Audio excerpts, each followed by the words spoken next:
बिस्मिल्लाहिर्रहमानिर्रहीम। अस्सलाम वालेकुम फ्रेंड्स, मैं हूं सुहेल अहमद। बिस पॉइंट में खुशामदीद। और आज हम बात करने जा रहे हैं कि चूजे स्टार्टिंग में ही मरना क्यों स्टार्ट हो जाते हैं और कौन कौन सी वजूहात हैं कि जिन पे अगर काबू पा लिया जाए तो बहुत से चूजे मरने से बच सकते हैं और हमारा जो प्रॉफिट है वो ज़्यादा से ज़्यादा हो सकता है। और मैं कोशिश करूंगा कि एक एक पॉइंट डिटेल के साथ यहाँ पे डिस्क्राइब करूँ। आप भी गौर से सुने, एक एक पॉइंट गौर से सुने, वीडियो को एंड तक देखें। इससे पहले अगर आप लोगों ने मेरा चैनल सब्सक्राइब नहीं किया, चैनल सब्सक्राइब कर लेते हैं। सब्सक्राइब करने के बाद बेल आइकन आएगा, उस पर आप क्लिक कर देंगे। जब मैं न्यू वीडियो अपलोड करूंगा उसका नोटिफिकेशन भी आप लोगों को मिलता रहेगा। उसका फायदा ये होगा कि यहाँ पे मैं बिजनेस से रिलेटेड वीडियो अपलोड करता रहता हूँ, तो मे भी पोल्ट्री से रिलेटेड या कोई और बिजनेस आइडिया आप पिक कर दें और वहां से आपकी अर्निंग स्टार्ट हो। ये सब्सक्राइब जस्ट बिल्कुल फ्री है, लेकिन सब्सक्राइब करने के बाद में भी आपकी किसी एक आइडिया से आपकी अर्निंग स्टार्ट हो जाए। अब चलते हैं उन वजूहात की तरफ। अब उन वजूहात में सबसे पहले हमें ये पता होना चाहिए कि उन वजूहात को अप्लाई करने के बाद क्या बिल्कुल चूजे नहीं मरेंगे, या चूजे की कुछ रेशो होगी, कुछ एवरेज होगी जिस एवरेज से वो लाजमी बात है। आप एक लाइफ स्टॉक है तो उसमें किसी ना किसी दिन मरना तो है ही। तो अब यहाँ पे हम बात करते हैं कि अगर हमारे पास 1000 चूजे हैं, उसमें से अगर पहले हफ्ते में हमारे पास 8 से 10 चूजे जो है वो बहुत हो जाते हैं, तो वो एक नॉर्मल एवरेज है, इसमें परेशान होने की जरूरत नहीं है। लेकिन अगर आपके पहले हफ्ते में ही 40-50 चूजे जो है वो मर जाते हैं, तो फिर आपको परेशान होने की जरूरत है। फिर इट मीन्स कि आपके पास जो चूजे हैं वो एक क्लास के नहीं है, या फिर आपने जो वहाँ पे इन्वायरमेंट रखी हुई है वो कुछ इन्वायरमेंट अच्छी नहीं है। तो उस इन्वायरमेंट के बारे में बात करेंगे। देन हम लोगों ने ये देखना है कि जब आप लोग चूजे लाने से पहले, एक्चुअली से जब आप लोग चूजे लाते हैं या किसी भी फार्मर से आप लोग चूजे लेते हैं, तो आप लोगों ने जो जितने चूजे देखने हैं वो देख लेना है कि आप जब चूजे ले रहे हैं तो चूजों का जो पंजे हैं वो बिल्कुल येलो होने चाहिए। वहां पे सम टाइम उनके पंजों पे ब्लैक कलर के निशान होते हैं, वो निशान नहीं होने चाहिए। अगर वो निशान है तो इट मीन कि चूजा जो है वो आपका सही हेल्दी नहीं है, उसमें कोई ना कोई इश्यू हो सकता है। बाद में वो कमजोरी की अलामत भी हो सकती है या फिर बीमार भी हो सकता है, बहुत सारी वजूहत है उसकी भी। देन अब आप चूजा जब आप ले आए हैं तो उसके बाद आप लोगों ने क्या करना है कि पहले दिन ही आप लोगों ने देख लेना है कि आपके जो एक्टिव चूजे हैं, क्योंकि आप अगर 1000 चूजे लाते हैं, 100 चूजे लाते हैं, जस्ट सिंपल अगर बात करें बिल्कुल छोटे पैमाने से, अगर आप 100 चूजे भी लाते हैं तो 100 के 100 चूजे एक्टिव नहीं होते। उनमें से कुछ होते हैं 5-10 चूजे जो बिल्कुल सुस्त होते हैं। उन चूजों को आप पहले ही साइड पे कर दें, क्योंकि अगर आप उनको साइड पे नहीं करेंगे, जो एक्टिव चूजे हैं वो उन चूजों को अपने चूजे जब इकट्ठे होते हैं तो वो जो सुस्त चूजे होंगे वो वहां से हिल नहीं पाएंगे, और उनके मरने के फिर 90% 95% चांसेस होते हैं कि वो मर जाएंगे। तो इसलिए पहले ही आप जो सुस्त चूजे हैं उनको आप साइड पे कर लें और वहां पे उनकी देखभाल करें, मे भी वो बच जाए। देन उसके बाद एक्टिव जो चूजे हैं वो आप लोगों ने सब टाइम ये होता है कि जैसे ही हम लोगों ने चूजे लाए तो कुछ लोग ऐसे होते हैं जो स्टार्टिंग में उनकी फ्लैशिंग कर देते हैं। तो स्टार्टिंग में ही आप लोगों ने फ्लैशिंग नहीं करनी। कम से कम आप लोगों ने किसी हसी से लिया है, किसी फार्मर से लिए, तो उनसे पूछ लेना है कि चूजे जो है वो किस टाइम पे पैदा हुए। तो फ्लैशिंग जो आप लोगों ने करनी है वो 2 से 3 दिन के बाद आप लोगों ने फ्लैशिंग करनी है। अब फ्लैशिंग होती क्या है और हम लोग ये क्यों करते हैं, थोड़ी सी डिटेल बता देता हूँ उसके बारे में कि चूजे के अंदर थोड़ी सी जल्दी नेचर की तरफ से, अल्लाह की तरफ से होती है, जो उसकी फीड के लिए उस वक्त जब वो पैदा होता है तो उसके लिए काम आती रहती है। अब वो जो उसके बाद क्योंकि जब ये दुनिया में आ जाता है तो नेक्स्ट हमें फ्लैशिंग करनी होती है कि ताकि चूजे के अंदर अगर कोई जल्दी रह जाए तो वो बाद में बीमारियों की वजह बनती है। तो हम लोगों ने वो फ्लैशिंग करके जितनी भी उसके अंदर इस तरह की जल्दी हो वो, ताकि उसके पिहाने के रास्ते वो निकल जाए सब। अब फ्लैशिंग आप लोगों ने करनी कैसे है, वो आप लोगों ने 2 दिन के बाद करनी है। तो फ्लैशिंग क्योंकि अब ये जस्ट पहले ही बात आ गई, इस तरह से मैंने आपको पहला पॉइंट ही ये बता दिया। तो 2 दिन के बाद जब आप फ्लैशिंग करेंगे वो कैसे करेंगे, दूध में या पानी में आप लोग चीनी मिला के, इस तरह थोड़ी चीनी ज्यादा मिलानी है ताकि वो एक शीरा नुमा आपका बन जाए। और देन वो शीरा जो है वो चूजों के आगे पानी वाले बर्तन में डाल के रख देना है। वो डाल के रखना है, लेकिन उस टाइम आप लोगों ने ये भी करना है कि चूजों को कम से कम 2 से 3 घंटे पहले प्यासा रखें, ताकि हर एक चूजे को प्यास लगी हुई हो। कम से कम 2 घंटे उनको प्यासा रखे, हर एक चूजे को प्यास लगी हुई होगी। जैसे ही आप शीरा वहां पे रखेंगे पानी वाले बर्तन में, तो हर एक चूजा वहां में पानी पीने के लिए दौड़ा हुआ आएगा। अगर आप ऐसा नहीं करते तो मे भी किसी चूजे को प्यास ना हो, वो अब पहले ही पानी पी चुके हैं, अब वो प्यासा नहीं है, तो मे भी शीरा जो है वो दूसरे सारे चूजे पी जाए। कुछ चूजों को जब बाद में प्यास लगे तो सब वो शीरा बचेगा, या फिर मे भी वो 2-3 घंटे शीरा ना पिए, 2-3 घंटे के बाद शीरा वैसे ही खराब हो जाएगा। तो इस वजह से आप लोगों ने पहले उनको प्यासा रखना है 2-3 घंटे, उसके बाद वो शीरा उनके सामने पेश करना है, ताकि वो सारे के सारे चूजे जो है, आपने कोशिश करनी है कि हर एक चूजा जो है वो शीरा पी ले। देन वो जब शीरा पी लेगा तो इंशाल्लाह उसका निज़ाम जो है वो बेहतर हो जाएगा।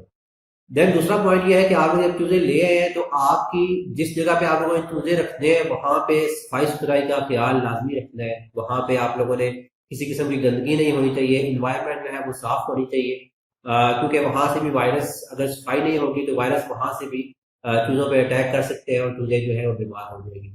देन उसके बाद आप लोग चूजे अपनी जगह पे रखने से पहले वहां पे नीचे अखबार वगैरह 2 या 3 दिन आप लोगों ने नीचे अखबार बिछा लेनी है। और उसके बाद या अखबार आप बिछा ले, अगर अखबार के ऊपर आप लकड़ी का बुरूदा भी डाल सकते हैं तो वो ज्यादा बेस्ट हो जाएगा। लकड़ी का बुरूदा भी आप लोगों ने यहाँ से, लकड़ी वाली वाइट शाफ्स होती है, यहाँ से आपको मिल जाएगा, 2 या 300 की आपको एक थैला मिल जाता है।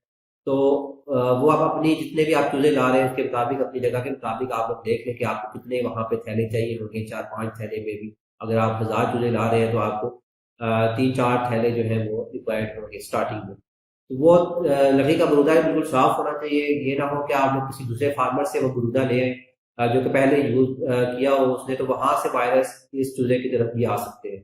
इसलिए आप लोगों को जो बरूदा लाना है वो बिल्कुल साफ होना चाहिए। तो ये सफाई का कुछ इंतजाम इस तरह का होना चाहिए। देन उसके बाद आप लोगों का जो टेम्परेचर है, जो नेक्स्ट पॉइंट है, टेम्परेचर आप लोगों का मेंटेन होना चाहिए। जो एवरेज टेम्परेचर है चूजों के लिए वो 32 से 34 डिग्री सेंटीग्रेड तक आपका जो टेम्परेचर है वो होना चाहिए। उसके लिए आपको एक वो डिवाइस मिल जाती है जहाँ से आपको टेम्परेचर पता लग जाता है कि आपके जो रूम का टेम्परेचर है वो इस वक्त कितना है।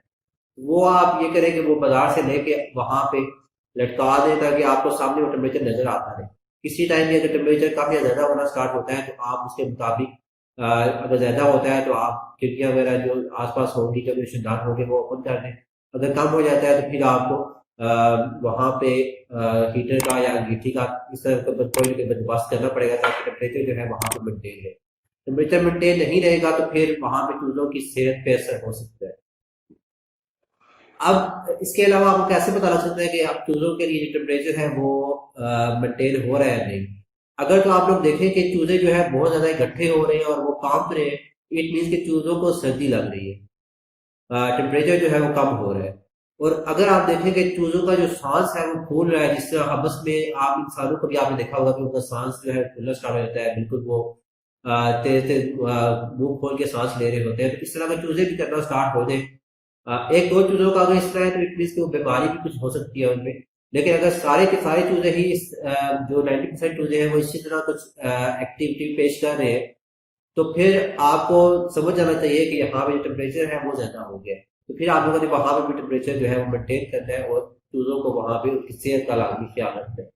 देन जो नेक्स्ट पॉइंट है, इसमें आप कोशिश कर सकते हैं, लाजमी ये नहीं है लेकिन अगर आप उस पर अमल करेंगे तो वो ज्यादा आपके लिए बेहतर हो जाएगा।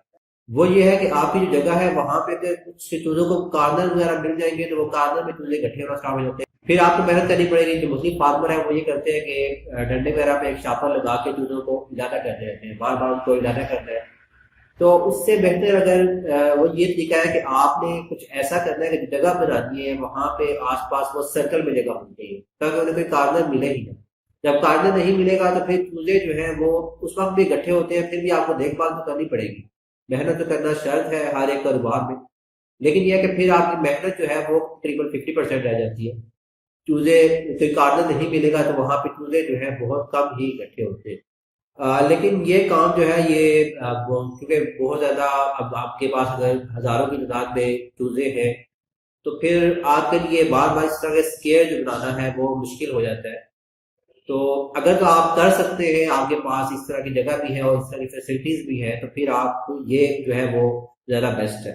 लेकिन अगर नहीं भी कर सकते तो फिर आपने क्या करना है कि कम से कम आप लोगों ने जो स्टार्टिंग में पहला हफ्ता है वहां पे आप लोगों ने देखना है, रातों को भी एक बंदा उठ के वहां पे उनके पास रहेगा और सुबह के टाइम भी उनको देखता रहेगा। किसी भी कोने में या किसी भी जगह पे वो इकट्ठे हो रहे हैं तो आप लोगों ने फौरन को इजाजत करना है, क्योंकि इकट्ठे होंगे तो होगा क्या कि अगर आपके पास 2-3 हजार चूजा है और 100 चूजा भी कहीं इकट्ठा हो जाता है तो आपको उससे क्या होगा कि 9-10 चूजे जो है वो नीचे दब जाते हैं।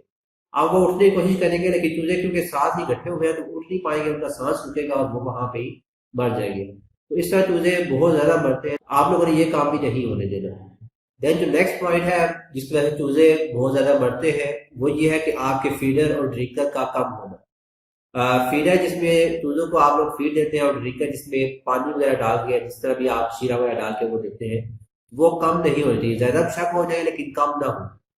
तो मोस्टली जो यहाँ पे फीडर है वो तकरीबन 20 से 25 चूजों के लिए एक मुनासिब आइडिया है। बाकी अगर आप कुछ फार्मर से बात करें तो वो सब टाइम बात करते हैं कि आपके 40 से 50 चूजों के लिए भी अगर एक फीडर हो जाता है तो वो काफी है, इनफ है। उनकी बात भी ठीक है कि वो इनफ तो है, लेकिन अगर आपका हो सकता है कि कुछ चूजों को वो बिल्कुल आप ये कह लें कि इनफ इस लिहाज से है कि वो बिल्कुल पूरे का पूरा है कि वहां पे 40-50 चूजे ही आ सकते हैं और आपने वही फीडर 40-50 चूजों के लिए रखा हुआ। तो अब यहाँ पे ये भी हो सकता है कि मे भी किसी चूजे को खुराक सही तरह ना मिले तो वो कमजोर होना स्टार्ट हो जाएगा। इसलिए एवरेज जो है मेरे ख्याल में जो बेस्ट है वो ये है कि आपके 20 से 25 चूजों के लिए एक फीडर और एक ड्रिंकर जो है वो आपके पास अपनी जगह पे होना चाहिए। वो आप लोग अपने मुताबिक आप अंदाजा लगा सकते हैं कि अगर आपके पास सपोज किया 100 चूजे तो आपके पास 4 से 5 फीडर और 4 से 5 ड्रिंकर होने चाहिए। तो अब उससे क्या हुआ कि आपके चूजे जो है वो हर एक चूजा आराम से फीड कर पाएगा, आराम से ड्रिंक कर पाएगा, तो उसको कोई किसी किस्म की कमजोरी का मसला नहीं होगा। बाकी अल्लाह की तरफ से कुछ भी हो सकता है, कुछ भी हम ये नहीं कह सकते कि ये सारी चीजें आप लोग करेंगे तो उसके बाद आपके चूजे नहीं मरेंगे, लेकिन ये एहतियात है कुछ इन चीजों पे अगर आप अमल करेंगे तो 70-80% चांस हो जाते हैं कि आपकी जो डेथ रेशियो है चूजों की वो कम से कम हो जाएगी।